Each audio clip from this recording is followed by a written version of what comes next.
राम राम शेतकरी मित्रांनो, पाहूया छत्रपती शिवाजी महाराज मार्केट यार्ड लासलगाव मुंबई तसेच चेन्नई येथील आजचे म्हणजे दिनांक 5 ऑक्टोबर 2024चे कांदा बाजार भाव. चला तर मित्रांनो जाणून घेऊयात आज कोणत्या मार्केटमध्ये कांदा भावाची आवकीची परिस्थिती नेमकी कशी आहे. तर मित्रांनो सुरुवात आपण करूयात नाशिक जिल्ह्यातील महत्त्वाचा कांदा मार्केट असलेल्या लासलगाव येथून. लासलगाव येथे आज 175 वाहनांमधून अंदाजे 2500 क्विंटल उन्हाळी कांद्याची आवक आत्तापर्यंत दाखल झालेली आहे.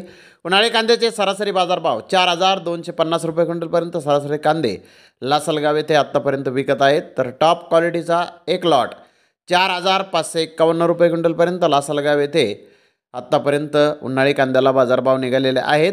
मित्रांनो कालच्या बाजारभावाच्या तुलनेमध्ये लासलगाव येथे कांद्याच्या बाजारभावामध्ये किलोमागे 2 रुपयांची घसरण बाजारभावामध्ये आज झालेली आहे. तर मुंबई येथे आज 84 कांदा गाड्यांची आवक आली होती. गोळा सुपर उन्हाळी कांद्याचे काही लॉट 4800 त्याच्या 5200 रुपये क्विंटलपर्यंत विकलेले आहेत. त्या खालोखाल मोठे सुपर क्वालिटी कांदे 4500 4700 रुपये क्विंटलपर्यंत विकले. मीडियम सुपर कांदे 4400 ते 4500 रुपये क्विंटलपर्यंत विकले. जनरल कांदे 4000 ते 4500 रुपये क्विंटलपर्यंत आज मुंबई येथे विकलेले आहेत.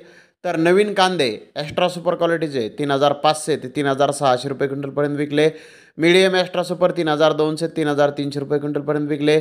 नवा बाकी माल 1000 रुपयापासून 3000 रुपये क्विंटलपर्यंत विकला. नाफेडचा कांदा 3300 ते 3500 रुपये क्विंटलपर्यंत विकला. मीडियम सुपर माल 2800 ते 3200 रुपये क्विंटलपर्यंत विकला. तर मित्रांनो आज मुंबई येथे उन्हाळी कांद्याचे बाजारभाव हे चांगले दिसून येत आहेत. तर चेन्नई येथे आज 45 कांदा गाड्यांची आवक आली होती.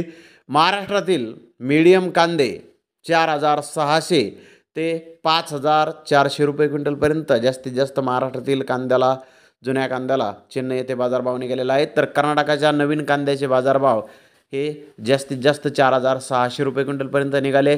आंध्र प्रदेशचे कांदे 3200 रुपये क्विंटलपर्यंत जास्तीत जास्त विकले. नाफेडचा कांदा 3200 रुपये क्विंटलपर्यंत जास्तीत जास्त आज चेन्नई येथे विकलेला आहे. तर धन्यवाद मित्रांनो, आपण माझा व्हिडिओ शेवटपर्यंत पाहिल्याबद्दल. व्हिडिओ आवडल्यास लाईक करा, शेअर करा.